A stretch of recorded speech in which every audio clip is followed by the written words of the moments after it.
Here we go. I'm Sue Greenwald with the Empowered Light Holistic Expo. Our next event is called Codes of Awakening in Orlando, Florida, January 10th through 12th, 2020, just around the corner. I'm here tonight with John DeSouza, Brad Johnson, and Jason Quitt. I'd like to introduce them all. Hi, guys. Hi, Sue. Hi, Sue. Hi. Can you kind of go over your backgrounds and maybe a little bit about what you'll be talking with in Orlando? I don't know who wants to start. Maybe you, John? Yes, I'm John DeSouza. I was an FBI agent for 25 years, and I travel all over the country now talking about these topics like awakening consciousness, like what we're doing in Orlando, January 10th to the 12th. Can't wait for it. It's going to be a pretty awesome event. And I will be doing the presentation, Hacking the Matrix, Becoming a Para-Investigator. And I'm really looking forward to that. I'm going to be bringing a lot of information, new information, and some well-known information as well that I will be updating throughout the weekend there, and telling people about what's really going on behind what they see going on in public. So that's what I'll be doing. And with that, I will throw it to Jason. Thanks. In Florida, the first talk that I'm going to be doing is called Multidimensional Journeys, Altered States, and the Unseen World. And this is going to talk about the awakening process. It's going to talk about my own personal awakening, about expanding awareness outside of the third dimensional body into the astral world and then other dimensions. So it's a pretty involved talk, and there will be obviously participation from the people in there. So it'll be a very live and entertaining experience. And then on Sunday, I'm going to be doing a course called Rebuilding the Energetic Matrix with Egyptian Postures. Now, this is very close to home to me. I've been using this system of Qigong, these Egyptian postures, for many years, almost 20 years. And they've bettered my life. They've bettered my understanding of energy. They've awoken me to feeling energy, using energy. And it's going to be quite a workshop, because we're all going to be practicing this and learning about these different postures, how energy works, how energy flows, and how we use energy in the awakening process. It sounds great. How about you, Brad? I know you're doing quite a bit of work there in Florida. Yeah, like on Friday night. So, hello, everybody. My name is Brad Johnson. I will be doing an Adronis channeling Friday evening. It's going to be called The Codes of Awakening. And The Codes of Awakening, again, is the title of this event. And so it's appropriate with Adronis coming through. And he's going to be talking a lot about activating ourselves. He's going to be talking about activations. We're going to be talking about light language as well, too. I'm also going to be bringing in Adronis's counterpart, known as Rayar, and she's going to be doing some light language activations as well, too. So we're going to be looking more into activating the energy body, working with the energy body, learning how to clear away entities as well, too, doing any other particular type of advanced energy work as well. Adronis is also going to be taking some live Q&A. So if when you guys have any questions, you can talk to him directly. And then, of course, on Saturday and Sunday, I'll be doing the Spirit Ambassador Workshop. So this is a combination, kind of an earlier bird understanding of the classroom that I'm doing right now. That's on my Patreon. And so with the workshop, you're going to learn about working with a pendulum. So if you guys have a pendulum, please bring a pendulum with you. If not, I'll teach you how to be a pendulum yourself. And we're going to work about how to communicate with spirit, how to do environmental clearing, how to work with love energy, doing different types of template work as well too, working with the BCR technique, breath work, calmness, reinforcement, how to perform states of instantaneous healing upon yourself, and even being able to work a lot more deeper with spirit, connecting with spirit a lot more too, and just getting you ready so that if you want, you can participate in the Spirit Ambassador classroom, because that's really where all the action is. So that's what I'll be doing on Saturday and Sunday. And of course, it'll be very interactive. When I did it in Philadelphia, when we were just there last time, had a really receptive group, had about 15, 20 people. And they were just eating it up. They loved it. We did all kinds of great stuff. We actually went outside the building and we started cleaning up a lot of the energy outside as well too. We're going to be doing that again. So it's going to be a very interactive class. You're going to have a lot of fun connecting with spirit, working together with other people, partnering up, doing exercises also. I'm also I'm going to be having these with me as well too. This is the healing code cards. Okay, so these will be available to me. I might have me about 30, 40, 50 of them available for sale. Have them at a discount rate as well too. And these are an incredible healing modality. Feel free to use them. And I'm looking forward to seeing you all in Orlando. Sounds great. Well, John, you're going to be doing a Clear Hearers workshop as well, if I'm not mistaken. Yeah, that's correct. And Clear Hearers. Go ahead. I'm sorry, didn't mean to interrupt you, but I wanted to say that it seems that, you know, your intuition has basically saved your life multiple times and probably assisted you from making pretty bad mistakes throughout your life, just from talking to you and hearing your stories. So I'm assuming that you'll be telling more stories like that and talking about how people can develop their clear hearing abilities. Yeah, absolutely. I'll be doing my Clear Hearers workshop, and clear hearing is just the ability that people have, the innate ability to perceive a clear voice of authority that comes to them during times of crisis, most usually during times of crisis, to help them, uplift them, and sometimes save their lives. And it's a very common phenomenon, and it's a very unique phenomenon. It's one that we haven't even had an English word for a long time, until now, because this was always referred to as clairaudience, clairaudient, which is a French term, which was based on Joan of Arc in the 14th century. And so clear hearing is really an updating of this ability that so many people have. And it's a very simple criteria to know whether you're clear hearing. And it's just that this voice, which is perceived, not heard through the ears, but perceived, is clear, it is concise, and it is actually from a higher form of yourself. It is a form of yourself that lives in the breath of God. And that's the best way we can describe it. It's very, English language is a very poor way to describe these things, but it's the best we've got. And so I'll be doing that workshop that will show people how clear hearing works, what it is, how it differs from voice hearing and other things that are similar to it, and how they themselves can exercise it like a muscle and to use it and develop it for their own help, their own benefit. And that's what I'll be doing. I think that to me is the most exciting thing, because we all have that ability, and probably many of us are using the ability and don't even have a label for it. And for those of us that are intuitive, that we've been working with that for a while. But when I talk with people and hear their excitement about it and how they're developing that, it just makes it seem like we've really done a good job. So I'm pretty excited about that. One of the other things I'm excited about for this weekend is the Q&A session on Saturday night. It's really one of those anything goes type of Q&As where we'll be talking about the current events that are going on, as well as spiritual development and how we all fit in with that. And of course, the title has gotten us some, I hate to say it, censored from several of the advertisements I've tried to do. But we'll be talking about the latest information out there and disinformation, I guess we could say. So any question goes. Do you guys have any comments about that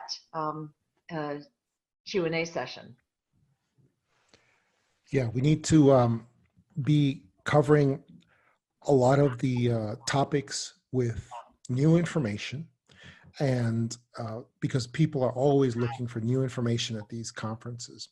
And we need to touch base with each other on what this new information is so that we can just run it through and for people, and be able to share it with them on every topic that is going on in current events, whether it's political, economic, or exopolitical of any kind. And that's what I think. I think we should be covering all those topics in our Q&A and throughout the conference as well. Right, yeah. right. I know I watch it with great interest, and I know that there's so much happening right now as we speak that we can't even talk about what the topic will be because it'll change within the 2 months. So what we think is secret now will probably be revealed by then, or whatever, we hope. And but really, the whole reason I wanted to put this together was really to bring another layer of consciousness and awakening to people that, haven't been able to travel to where we are, Philadelphia, in my case, where I do a lot of the expos, or to your areas. So that's why we chose Orlando, that it's an easy, quick, and relatively inexpensive, fun place to visit. We're in a resort-like setting. We have a great conference room set up for us, and all the amenities are there. So people can stay and vacation before or after our conference, but it's going to be very comfortable and fun. And of course, we'll all be there, so that's going to be even more fun. Nice. So John, I know you have quite a few projects out in the works right now. You just were in the Cosmic Secret, and I think that's had great response. Can you talk a little bit about that project? Yeah, the Cosmic Secret is the new movie follow-up to the previous one that we did, which was Above Majestic. And Above Majestic was the movie where we dealt with hidden history, forbidden history, ancient forbidden history, and how it blends into today, into our modern economic political systems as well, because we are now living in a world where everything, exopolitical topics like UFOs, like weather control, like cabal activities that are being perpetrated against all of us. All of these things are coming together. They're coming together, and movies like Above Majestic and Cosmic Secret are the first I've seen that address this synthesis, this coming together of all of these topics, up to and including awakening and consciousness.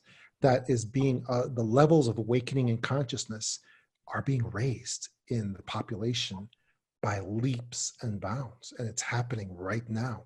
And that is part of what is going to eventually affect the overthrow of our political system, with the cabal that has complete control over all the nations and all of us. And that is undergoing, but that's going to be the last symptom. That's going to be the political overthrow of that system, and the banking system, and the reset. All of these things, wonderful things that are going to be happening, those are the final symptoms that are going to come into effect. The first symptoms are what we're seeing right now, the awakening and the consciousness raising that is happening in the population at large, Right. which is, and that is the Cosmic Secret. It's the secret that we are in ascension right now. We are in ascension. And by doing conferences like this, Sue, the one that we're doing in Orlando, Florida, Codes of Awakening, what we're doing is we are declaring boldly that it's time for us to spread this information and to help people in person to get access to this information, and to spread this among everybody, and to step forward, really, to step forward and be counted, because there's what's coming. There's not going to be any hiding. There's not going to be any fence sitting. People still think they're going to be able to sit the fence on this, what's happening, what we're coming, the dread point that we're coming to right now in society. And they're not going to be able to. Everyone's going to have to choose sides. And the ascension is inalterable. It cannot be put off. It cannot be delayed. It is coming, and it's coming now. Anyway, so that's the Cosmic Secret that we're all talking about so much. Well said. It's you can't avoid it. You can't hide, and you can't get off planet. So you have to go through it. And of course, you want to pick your side carefully. And I think, we've all dedicated what we do toward helping those in our community, and we want to ripple out to, the world. And I know when we talked this summer, Brad, you had given me a statistic about how many at that time, and that was in August, had awakened. Mm-hmm. Was it 30%, or was it far less? Yeah, what I've heard from Adrona's sharing is that 1/3 of the population of the planet is basically the ground crew. And so they're doing a lot of work, even if they don't even know this is kind of the interesting thing as well too. And it's quite as fascinating, like what John talks about, the clear hearers as well too. And Jason has actually talked about this as well too. Like Jason, I remember one of the stories you were talking about, you were sitting on the subway and you could see this phantom aspect of yourself going and healing a person in that particular way. I've also been just recently told about this as well too.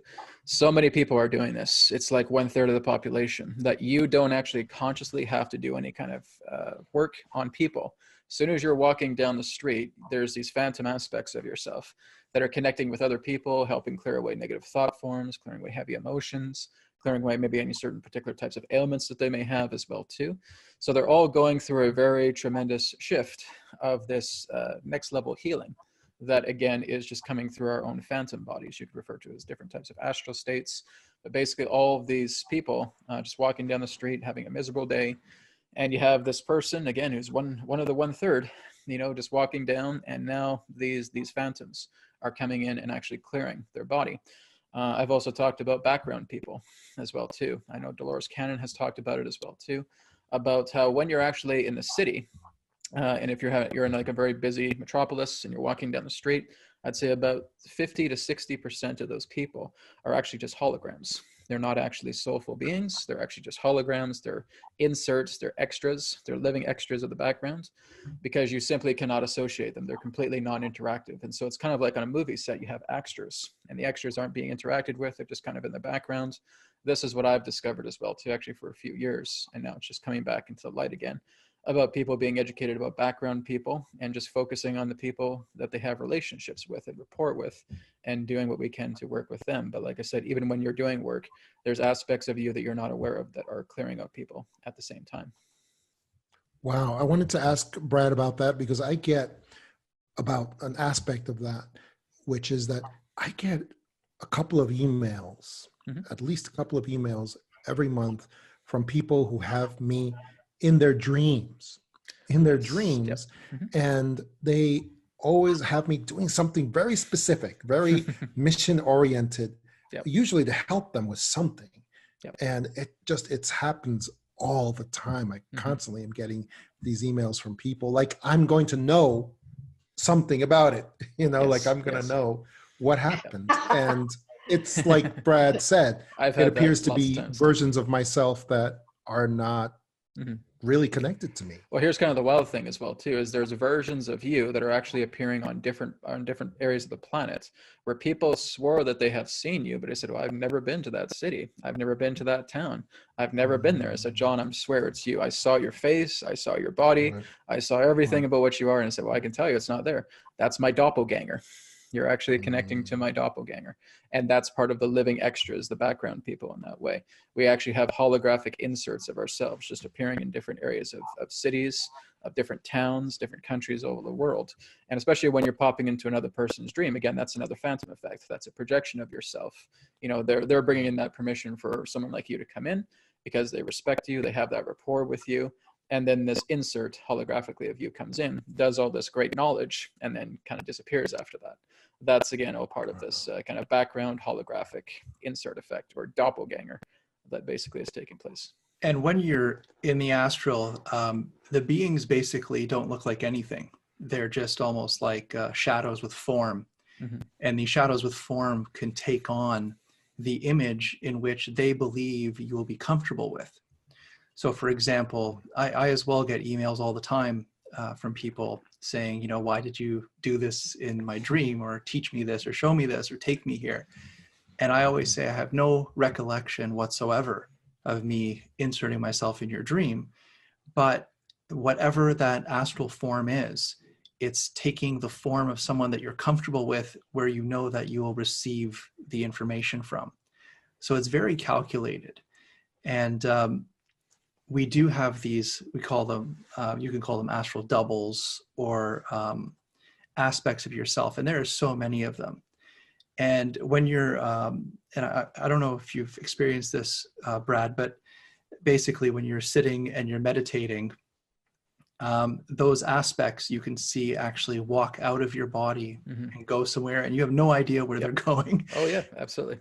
And then sometimes you'll get these things, which are the aspects, they'll come back and just step back in and sit into your body again. Mm-hmm. And you're like, well, where did that thing just go? What did it do?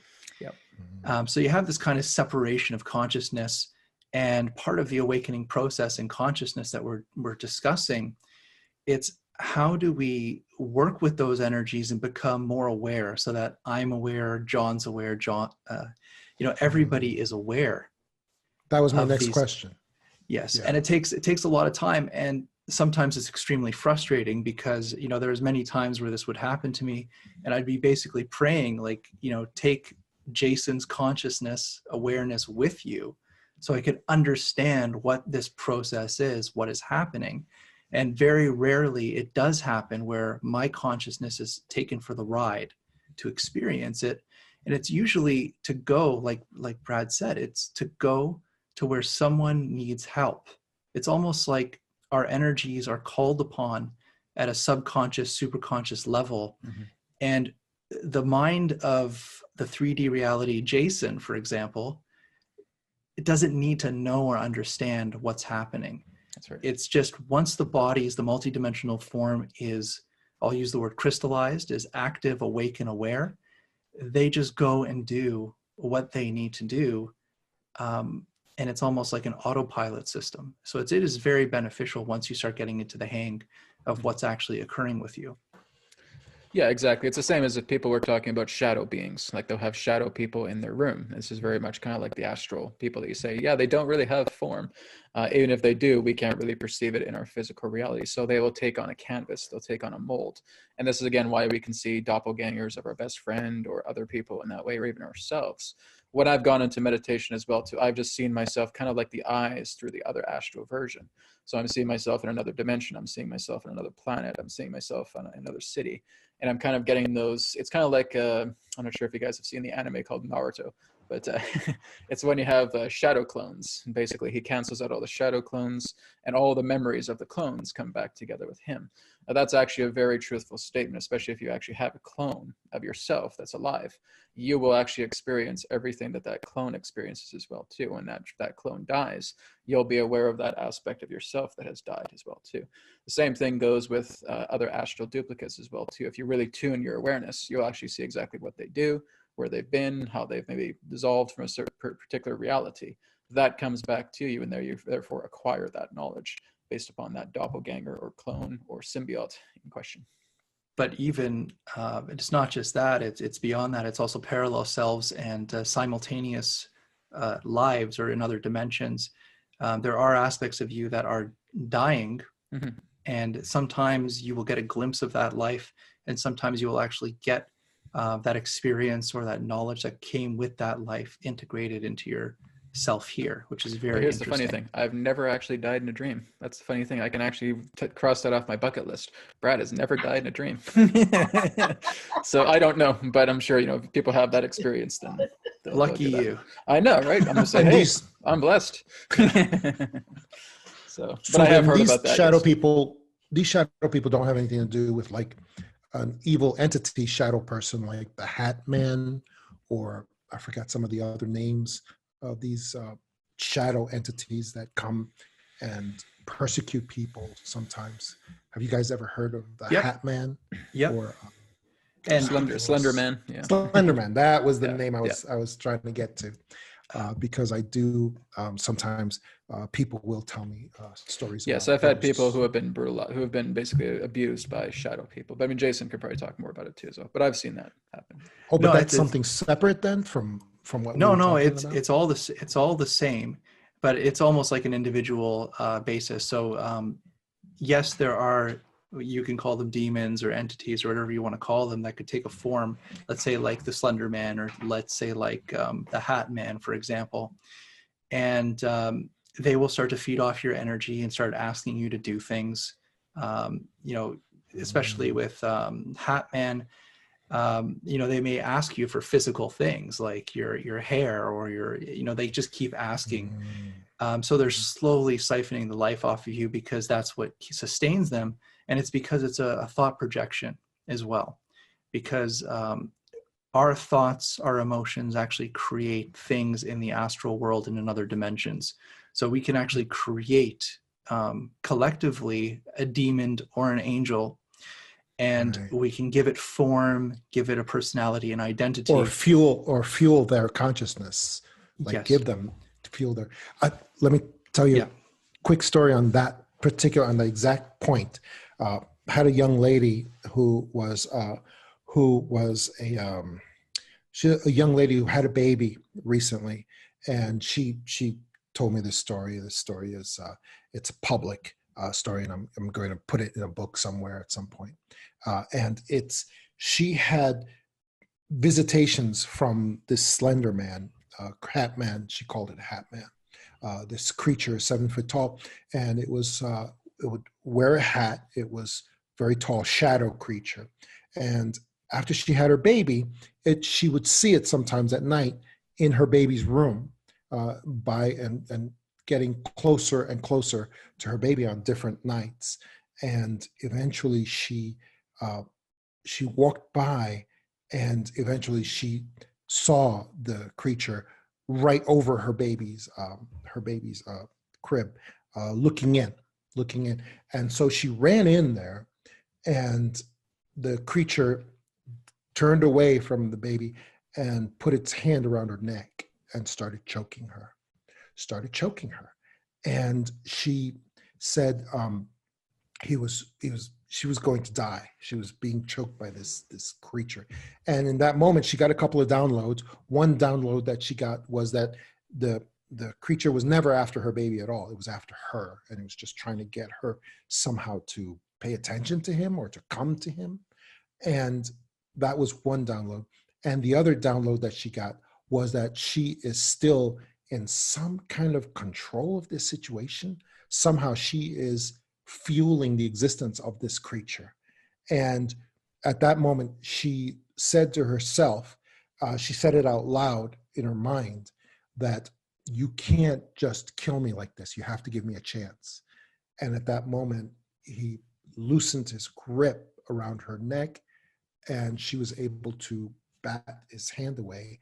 And she said, then she declared the authority and blood of Jesus Christ, and he screamed and disappeared. And that's exactly how that went down. And when she tells this story, she's got, like, you just see these giant tears in her eyes just falling from her eyes because she was so concerned for her baby. But that story just goes to what you just said, Jason, about how somehow she was fueling the existence of this scenario, this creature, and she did have some measure of control over the situation, even when she thought she was being killed. It was really weird. And you'll find that a lot. We'll call them deceiving entities, because they may come to you and put fear inside of you. And the more that you fear, the stronger they become. The moment you're like, okay, I give up, I'm not dealing with this. Or I always tell people that you have to always know that you are stronger than that in that world. And it almost becomes like the Matrix, like the movie The Matrix, where they stop the bullets. It's like suddenly when your consciousness and mind knows you can't do this, this is not real, suddenly you have gained complete control over the situation, that now they're scared of you, because now you just figured out that they don't really have the power here. So it gets into this thing where you have these projections that are created for positive or negative, and let's say the person that's created them is long gone. So now you have this energy, this memory, this thing is now dying because it doesn't have somebody to keep it alive. So it will travel to try to find someone that has the same type of characteristics, be it an emotional state, be it a trauma, be it even a favorite food, and they will connect with that frequency and say, okay, this person can sustain me. And then they will do that. Most of them don't want to be caught, so they'll try to make your life quite good, because it'll sustain them.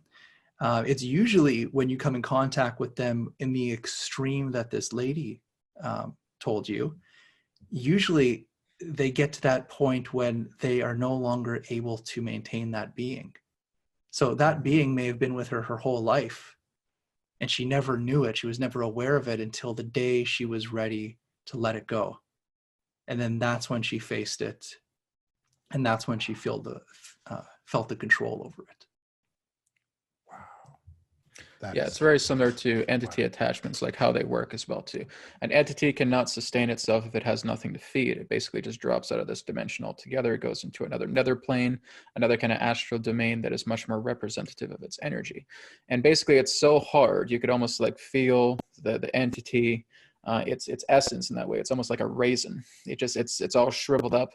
There's very little light in that way. And so they basically go off into these nether regions, and they are almost in like a type of purgatory in that way. So they basically have to come into this dimension and get fuel. If they don't have fuel, they can't remain in this dimension. They'll drop away, they'll deteriorate.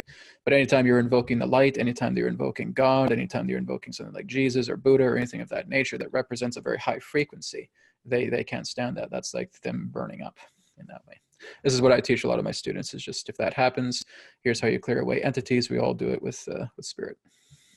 Exactly. This lines up with a lot of the stuff that I was told from two groups. One was my relatives from South America, Ecuador, South America, who would tell me these stories about, they would tell me about ancient demons that were in the business of a single crime, whatever that crime was. Like you could have a demon that was in charge of just like bank robberies, like that's all they would do.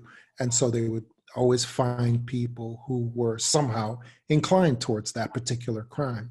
And when they would lose that person, they would go find somebody else who was really inclined towards theft and robbery and assault. And they would do that sort of thing. And then the other group of people who would tell me about that sort of thing were serial killers who would educate me on how serial killers are so protected. They're so protected. And they would tell me that, and I actually write about this in my book, The Power Investigators, where serial killers would educate me that they have access to ancient spirits that love a particular type of murder.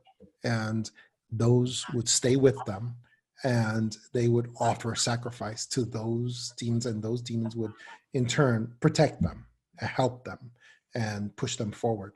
And the only time when the serial killers would get caught were when they were abandoned by their host spirit for whatever reason. And that was another thing that they would tell me. So that lines up with what you guys were talking about perfectly. Well, here's a funny little tidbit for you guys as well. Whenever you go to a funeral, don't wear black. Whenever you're going to a cemetery, don't wear black. Spirits can basically attach themselves onto black. Black is void. It's universal. So any particular type of vibration pertaining to that spirit can actually just cling right onto your clothes, right? So I'm actually teaching people in my class, make sure you're checking your clothes, especially if you're wearing a lot of black. No entities are attached to them, right? Especially if you're going into cemeteries, if you're going to hospitals, if you're going to churches, that have graveyards in the back as well too. Whenever you're walking through that, spirits can just basically attach right to black. This is why spirit becomes the most active when it's nighttime, right? It's void. So when you're in void, spirit again has kind of like the lay of the land. So whenever you're going to cemeteries and people are wearing black and they're mourning about their lost loved one, this again is just something that can be an attachment. They can actually attach to your clothes, and actually when you're wearing black, they can stay with you for a very long time, as that can also be a mesh for them coming into the body based upon one who's exposed magnetically and coherently able to bring that entity into themselves. Wow. Yeah, black is void. Spirit can go into anything relating to void, and it's energies of any type. It can be loving energies, it can be fearful energies, it can be all those particular energies all together. Of all particular bands can touch into black, because black basically has no restraint, has no limit to it, has no restriction. Well, I'm wearing black right now. Yeah, I think you're okay though. You're in your good house. But no, it's interesting because I got, this is why we talk, is because, I got the exact opposite teaching.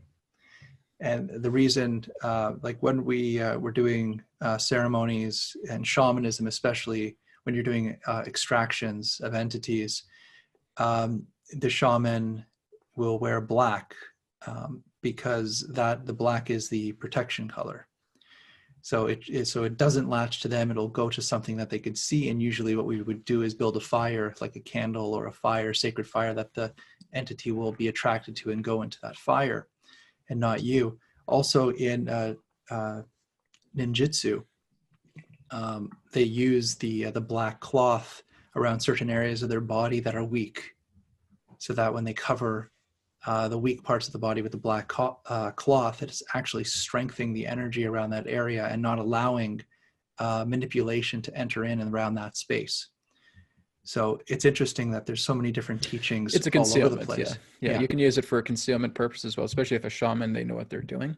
Yes. And especially if you're wearing black, that can actually be a protection thing as well too. You can use it for protection, you can use it for concealment, you can even use it for again, a containment for higher healing as well. So there's many different aspects of it, but basically when you're going into a cemetery and you're grieving and you're very deeply emotional and you're wearing a lot of black, it's actually well known that people kind of come out of there heavier than usual, and that's usually the sign. I heard you're supposed to wear red over whatever something red, and that protects, that gives a measure of protection also, whether it's just like a wristband or a tie or a bandana, something red. Gives you protection. That's very ancient, and it's to ward off the evil eye. And what they'll do is they'll do, like in some religions, they'll do red string around the arms. Sometimes they would just take a piece of red cloth or a handkerchief or something and stick it in their pockets. Just anything that had this red color to it was a very powerful seal of protection. Absolutely. Yeah. I'm forgetting to say at the beginning of everything, my investigations have shown, that's what I'm supposed to say. So my investigations have shown that wearing red gives protection to the person, blah, blah, blah. So, okay, I'll remember now. Cool. We got it. But here's the thing is, like, we're talking about awakening and consciousness. And now, and we're talking about all these things that people may look at and say, what we're talking about is very dark or scary or things like that. And the point of discussing these things, or even the point of going through the awakening process, is to understand that these things are out there, but we're in control, we're in power, and doing different systems of meditation, healing the mind, the energy, the body, and understanding our place in this multidimensional world, we gain this, not only understanding, we gain this absolute strength of our own personal sovereignty to walk in this world and not really care that there's all this weird stuff out there. And I've been sitting and trying to write new episodes and new books and all these different things. And every time I sit down and write, I write something and I'm like, I can't show this to the public. I've had those situations too. So. I got to a point where I'm like, people are going to hate me. People are not going to like what I'm going to tell them. You're being too dark. You're taken over by the agendas. Yeah. And it's not even about that. It's just about when you get to a certain point, you kind of lose that fear, but you want to educate. And sometimes you have to go into some very strange places because everything's a mirror. Mm-hmm. Everything's an aspect of ourselves. And if we're not comfortable going there, then we need to understand why we're not comfortable going there. Yep, absolutely. I can relate to that too, because one of my recent videos was talking about Lucifer and Satan, right? And looking into that, and that there's a lot of distortions behind that whole thing, right? We basically look at Saturn and thinking that Saturn's some big evil planet. She's originally a goddess, right? And she was basically perverted. It goes back into the old saying, everything that has been created here to enlighten us has been perverted and demonized to prevent that from happening. Wow. Agree. And beliefs are incredibly powerful. And what we believe, we will into this world. That's it. So we really have to be careful. And yes, if you go and learn the history of belief or the history of different religious texts, things flip-flop, things change, so definitions change, characters change, stories change. And we have to understand, what is the reason for this change? Who wants to control what? How are they trying to build and control the mind of society using these belief systems and stories?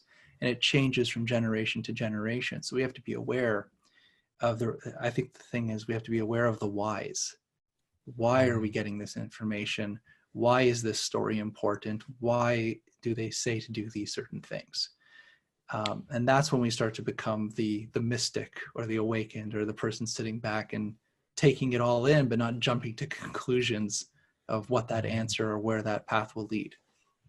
Nice. And tell us about the band, Jason.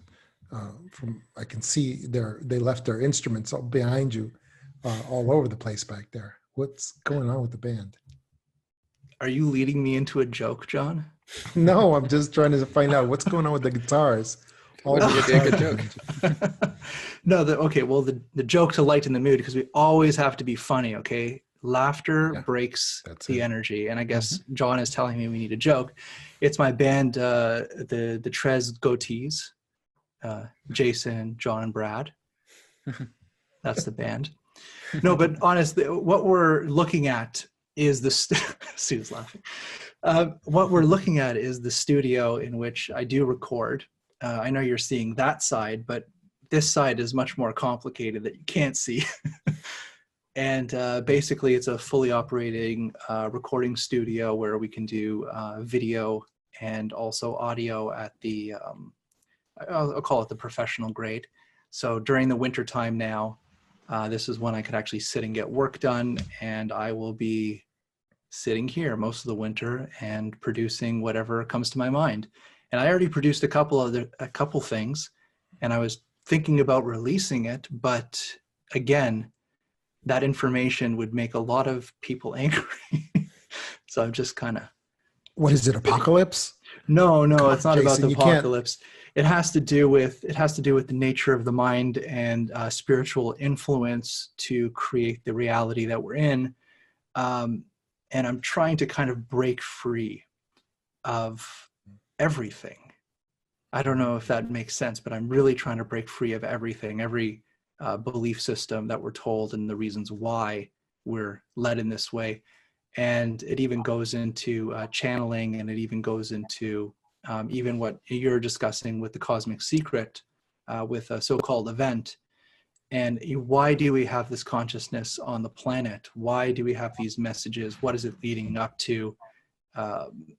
All these things. I just sit back and ask why and try to build a history around it, and what kind of energetic force is leading us, which is a very strange and weird topic, if I'm making any sense whatsoever.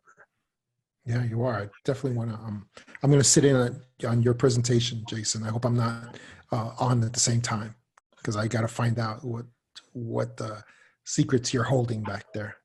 Oh no. Well, I got a lot of secrets to come as well too, but I'll save that in appropriate time. But to go back to music, I'll just say music, and I do love putting the guitars behind me whenever I do these things now. There is something magical about music. It doesn't have to be guitars, it's just music in general. It can even be your voice.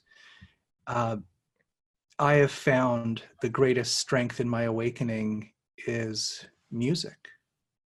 If I'm not feeling well, if something's going wrong in my life, if I pick up like an acoustic instrument like that guitar and play it and hear those vibrations through the body of the guitar enter my body, I can feel that energetic change and shift.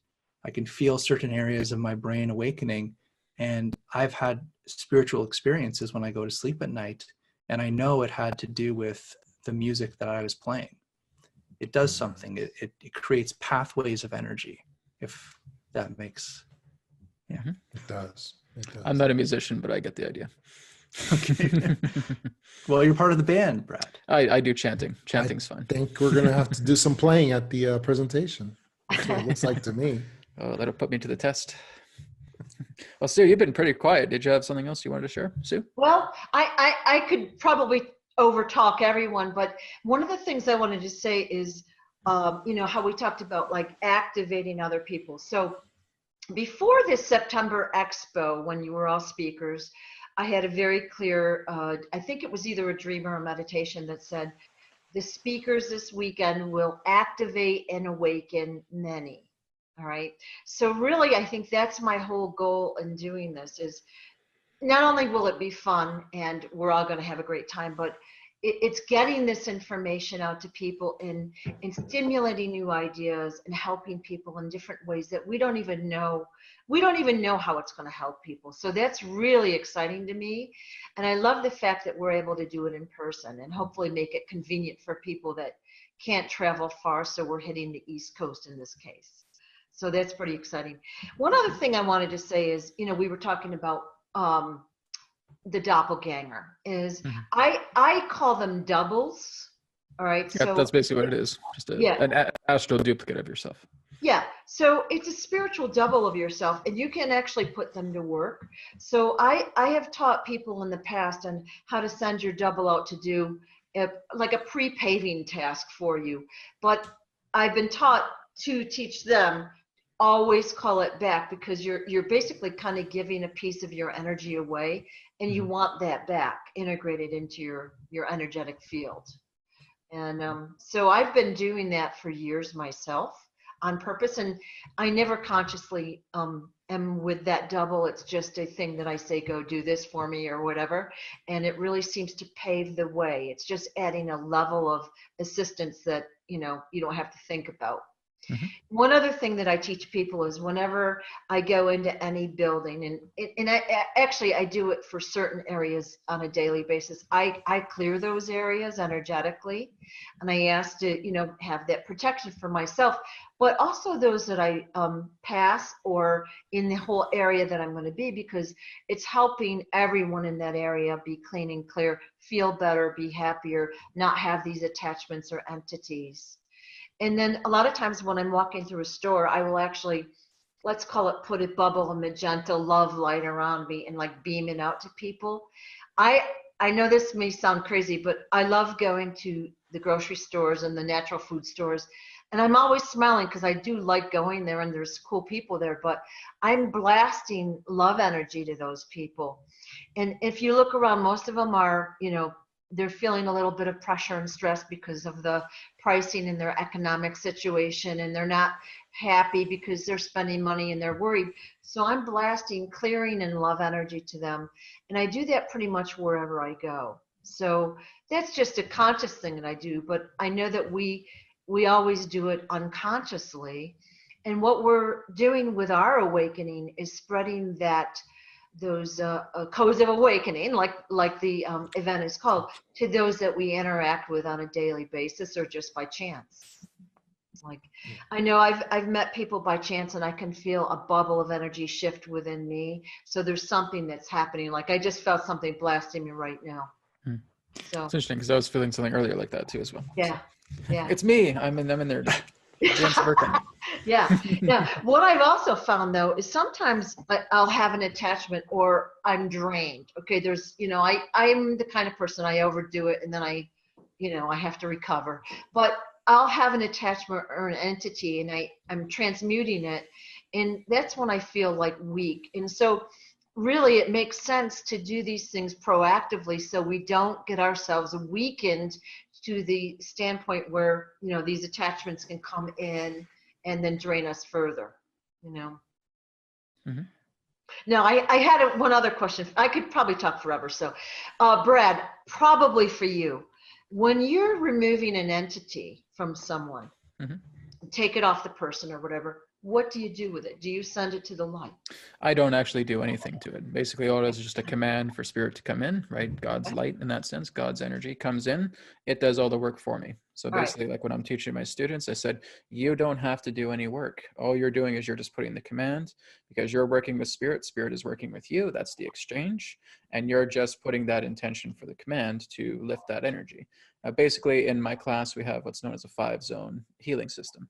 And we work within those 5 zones. There's actually a 6th zone and a 7th zone as well, too. But I haven't taught my students that yet. But within those 5 zones, you basically just get spirit to come in, clear it all out. And like I said, the session is done in less than 5 minutes. So basically, you're just clearing it all out. Spirit deals with it. Spirit is infinite intelligence, intelligent infinity. It knows exactly where these beings need to go, where these entities need to go to. A lot of them basically just go back to their own dimension. Like when I have seen it, I just seen like this kind of energy. It's almost like shadow energy coming right out of the person, and it just goes like into a portal. and then it's completely gone after that. Then the person starts to feel a lot better. But if we don't work with the emotional vulnerabilities, if we don't work with the traumas, those entities can just come right back again, right? So basically a person can feel relief for a certain amount of time, and then I start working with that person's energy. I start looking into the traumas that they're holding, and we work together with that in a cooperation. We work to harmonize that. We basically exchange, we swap dense energy for love energy. We put a lot of love energy into that person. That person now has a clean bill of health, and now entities that try to come in, it's basically like hitting a brick wall. So basically we do a clearing. We work with that person one-to-one, relating to their emotional states and helping to clear out all of the vortexes or portals contained within a wounded energy field. We basically work to seal that up with good vibrations and loving energy. One of the things I really love is that it's been proven scientifically that certain modalities, yoga, Tai Chi, Qigong, like Reiki energy, that fortifies our aura or our energetic field. And so one of the things you'll be doing, Jason, is talking about the Egyptian Qigong postures and, talking about that at our event. And I know that when we're physically feeling good, which is a big component of it, we're able to fend off, let's say, more of these nefarious attachments and things that we don't want. So that's pretty exciting as well.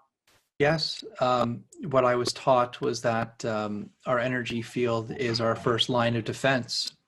So basically, when we strengthen our energy field, we put it in a specific order where these things that we carry may not even be able to hold on longer. So, Brad was talking about first, to remove an entity, you have to heal the wound, because that is what the entity is attached to. So you can't just take an entity off a person because it's going to come right back. You have to work on that energy and why this thing is attracted to you. So when you're doing Qigong or many other different modalities, what you're doing is you're consciously saying, I'm going to take control of my energy. I'm going to repattern, re-energize my energy in a new formation. And in that formation, these things cannot hold on to.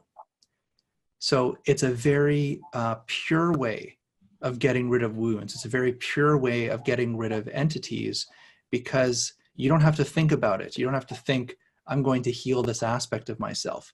Just the fact of changing your energy and moving on that direction of self-care, you've made that decision now that you're going to let go of these things at a superconscious, subconscious level. And as you do the work and go through the different practices, that stuff is going to fall away without you even noticing. And that, I think, that is the easiest and most beautiful way of doing these things. Well, I like easy and easy.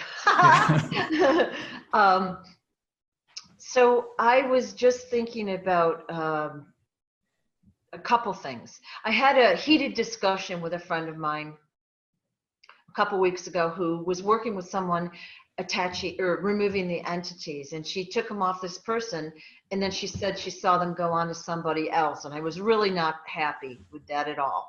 And I felt like she did, let's call it the world a great disservice, and I kind of had to walk away. So I wouldn't have handled it that way. But I think what you're getting to is there's a deeper issue, that the attachments come for a reason, and that our energetic field or our vibration is similar to what that attachment needs. It's fuel. And I'll just say this, and I know this is controversial. Actually, a lot of the things I say are that. But anyways, these entities are actually your greatest teachers. And all right. They are here to show you your woundedness.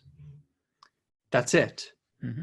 So once you heal that part of yourself and those entities are no longer needed in your path, they will go and teach somebody else. And it's part of this path of awakening and understanding who you are, because if everything was perfect, seriously, if everything was absolutely perfect, we would be stagnant. There would be no growth at all. We would destroy ourselves if everything was perfect. And I know that sounds like a strange statement, But it's these things, these shadow aspects of ourselves that actually expose us to what is needed to make us uncomfortable, to make us take that next leap of evolution in our own personal spiritual journeys. So, you know, when I was going through these things, and it was like entity attacks and these things where I thought were absolutely negative and I hated it, looking back 10, 15 years later, I was like, that's my greatest teaching moments in my life. They taught me how to navigate the astral. They taught me how to heal things. They taught me how to pull them out of my body. That's it. It wasn't like a master teaching me. It's I had to figure out how to get rid of this stuff. So that's how I wouldn't give those experiences away for the world. Take that as a Mm-hmm. Shadows are always going to be your greatest teacher. Whenever you're working with these entities, because we think it's bad, you know, they're in our kidneys and they're amplifying depression, they're amplifying anger and all that stuff. It's showing you just what you have within yourself, right? Reality happens from you. It doesn't happen to you. It never happens to you. It's always from you. You are radiating that reality. You are always moving into that structure on a deeper level. And so when you have these shadow beings coming to you and basically attaching to you in certain ways, and your amplification of emotions are now being aware, this is the greatest favor they can never do for you. This is what I've spent the past several years cleaning up myself, right? A lot of it is thanks to Adronis. He's been sharing me a lot of this stuff, but it's also just doing the deep work. I think people are just so obsessed with hitting a red button and say, make me better. Make me better. Here's this red button. Here's this easy button. I want a red button, and just make everything go away. It's not going to happen, right? When you're basically, it's like Jason says, when you go into that state of perfection, your stillness, there's basically non-existence. You're not going to have anything. You're just going to be, you know, stilled completely within the frozen moment in time. So yes, because we're in a duality, because we're in a dimension where there is continuity, we have things to learn. That's the idea of motion. Motion itself is always about reality in flux. And so it's part of the computer simulation that we call the universe. I'm coming to see Brad's presentation too. I want to be at both of them. Oh, we'll just be at each other's. We'll see everybody's presentation. So. Well, I'm really looking forward to seeing what Adronis has in store for us, because, you know, at the expo you did the Adronis 3738, which was new information for many people. You're probably the only person I know that is, you know, stuck his neck out, if you will. Yeah, and, that's for sure. and come up with a date. I mean, like, what's going to happen, and you're like firm on that date. And well, John Van Oken and myself are the only two that are talking. Yeah. John Van Oken has talked about 2038. He's looked into the pyramid measurement. He's looked into the Egyptian timeline that the Great Pyramid of Giza does. He has said 2038, but he doesn't know what's happening in 2038. So basically, I'm talking about 2037, 2038, and what's happening there. So yes, I'm the only person that's doing that. The good news is, though, I've actually talked to a lot of people, and they say, yep, Brad, I've looked into that, and I can completely agree with you. I just don't want to talk about it in public because then I'll get all these eyes on me too. It's like, yeah, I know the feeling. I'm here to suffer the slings and arrows if I need to. But again, Spirit wants me to bring this information out. I'm not. It's nothing about my personal ambition. This is not personal ego talking about 2037, 2038. Oh, let's talk about it because it's going to bring fame and all that stuff. No, this is all about. It's kind of just a letting you guys know. You know, life is going to continue. We're still going to have life afterwards. Things are still going to move on, but this is the idea of the end of an old age and moving into a new age. But life will still continue on this planet. Life will still go on. People will still have their challenges. People will start to build new foundations. Some people may be on another Earth. Some people may be gone beyond this Earth. It's just a big splitting that's happening around that time. And I don't know, whatever you want to call that. Some people want to call that the event. I couldn't care less about the event, really. It's just about the idea that this is the end of an age and the start of a new one. Yeah. And what I really liked about that session is that you know, not only did you talk about what's going to happen, you talked about how it's going to look for both sides in the future. And you'll be walking on two worlds simultaneously in that way. For those of us that are going into that other Earth, you'll basically, this has happened to me as well too, where I basically have had dreams, I've had visions where I'm just walking on this other Earth and there's another Earth in the sky at the same time. And I'm seeing that reality very, very clearly. And then there's this Earth as well too. So you're basically walking two Earths at the same time, but it'll start off very, very slow. As we get closer to that time, more and more people will feel that. And some people are already feeling it already, so it's a good thing to see. Right. So one of the goals we have is to bring as many people with us to, like to Not uplift really. them. Not really. Nope, No? that's not even the My journey at all. goal? No? Your goal is just to help wherever there's help, but you're So not here to say, you know what, I need a quota. I need a toll. I got to have a quota, and I'm going to bring this many people with you. That becomes kind of arrogant, right? The whole idea is we're just here to assist. We're here to guide. We're here to help. If people want our help, they have to kind of reach their hand. Our hand is always reached out. They have to reach back, right? But we're not here for a quota. We're not here to say we have to get millions and millions of people up here. We certainly want to see that happen. But again, we have to just get past this idea of thing that we're trying to control people to feel that they're going to get into the top level. That has to be their journey. Nobody controlled me to get me to where I was. Nobody's controlled Jason or John to where they are. We all had to get that way, or Sue with you had to get that where you needed to go, right? Nobody can basically say, hey, I'll take care of this and I'll do all your inner work for you and all stuff. Okay, man, that's a little creepy, right? So we always have to do our own inner work. There's no way escaping it. You can't escape that. There's no giant red button that will take care of that. Right. I agree with that. I did crawl up the cliff 1 inch at a time, by my fingernails, but that's how we do it. That's a little it. ease would be cool. But I know that, being human, like if there was no challenge, we wouldn't grow. We would just stay home and chill, Well, you'd be still. You'd have absolutely no existence whatsoever. You'd be completely frozen beyond time and space. In fact, I have a fear of being bored. I like to always have like 10 things going on, so I have a lot of stimulation and ideas and creativity, and then I go a little off the deep end. But yeah, but be careful, because that can overwhelm you. So you just want to be careful with that. Yeah. So my goal was really to get the word out to as many people as possible, which I think is why I'm doing what I'm doing now. And people decide to show up, and that's again co-creation, right? That's the work that's coming together. Everybody, whoever needs to show up, perfect amount for what we're doing. Yep. So Adronis will be talking about awakening on Friday Codes night. of Awakening. Yeah, Rayar will be coming through as well too, doing light language. Yeah. Yes, I saw your last Rayar video, and it was very effective because there was some toning involved. And at first I wasn't sure what to expect. It was very powerful. So thank you for doing that. She's much more of a different energy. She's basically like straightening my back, putting my chin up, tapping here, you got to do this, and you're just doing all these movements while she's getting you to tone properly, right? Yeah. And I have, of course, a long way to go because I don't have a singing background or anything like that.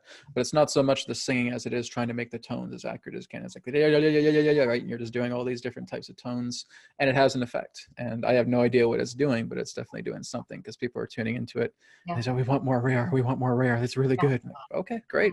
I'll bring her through, and you guys can have a blast with her. So that's good. So we'll have Brad doing Channeling Adronis Friday night, and John, you are invited. And then, so Saturday and Sunday, Brad is doing the Spirit Ambassador workshop for 3 hours each day. And then Jason is doing the Egyptian Qigong postures. I think that's on Sunday. And then the multidimensional will be Saturday. And John is doing basically the Hacking the Matrix, which I love the name of that, right? And then the Clear Hearers. So those are our presentations, and then we have the added bonus of the Q&A session Saturday night, which will be really anything goes, any topic goes. And we can't even plan what we're going to talk about because by the time January rolls around, it will be radically different than it is at this exact moment in time. So anything else we should add? I would just say that coming together, all of us in that location, it really creates an energy. And it's one thing to listen to us online or on radios or on our YouTube channels, but to be there in person, we're creating an energy. We're creating something that when you go home, you're going to take some information with you that you did not have before. And we can't predict what type of transformation or healing or knowledge you will come away with. But just by being there and being with like-minded people, to hear the presenters, there will be energy shifts. And I could already sense that there will be some very good transformations. That's excellent to hear. And Jason, I know you talked throughout, this last hour about, you're kind of afraid or whatever. You're careful about putting yourself out there. I see the words go, like it's like that Monopoly, like writing but it go in green letters with a big exclamation point. So it's really like get it out there is what I think it's telling you. Yeah. Yeah. I just And don't it's like being hard. I just don't like being the first. That's when you get the problems. Let somebody else. Dude, I know do that exactly first. what you mean. So believe me, I know what you mean. I can relate to that. So I'll come after. I'll just agree with them. Yeah. I think to say, you know what, I'm crazy. Don't worry about it. Dismiss it, whatever you want to do. But hey, just putting it out there, right? Yeah. Thank you. Thank you for that. I remember I saw your video, Brad. You did a little snippet of a video about 2037, 2038, and I was like, oh, Brad. Oh, I know. My ex-girlfriend was saying the same thing. Brad, I don't know what you're doing. You got to be careful with this. And all of a sudden, she had like spirit grabbing her out of her body and saying, what Brad is saying is absolutely accurate. Don't question it. Okay, fine. So, and there's been other people as well too. Say, Brad, what are you doing? You're putting a date in. You've never said anything about dates and stuff like that. I said, I know. Because this isn't my information, guys. This is spirit's information. This is why I keep saying this, guys. Spirit's information, not mine. I'm just being the vessel to share this with you. You want to talk about it? Talk to spirit, right? Simple as that. Talk to God. God will sort it out. Wow. Well, it's going to be a great weekend. I'm very excited that you're all coming together. It'll be so fun. And the topics are going to be so interesting. And I know, John, with your presentations, you always have them perfectly planned out. And of course, you never probably followed the plan 100% because people ask questions, you go into stories, and there's always more current stories that come up than what you've already got planned to talk about. So I'm sure there's going to be no shortage of cool information. Very cool. Okay, well, thank you so much for your time, everybody. And for those watching this video, please share it around. And we hope to see you in Orlando, January 10th through 12th. And if you go to empoweredlight.com under the events tab, you'll see the schedule and details. And there's a link for the tickets and the hotel information. And we can't wait to see you. Thank you so much. All right. Thanks, Sue. Thanks so much.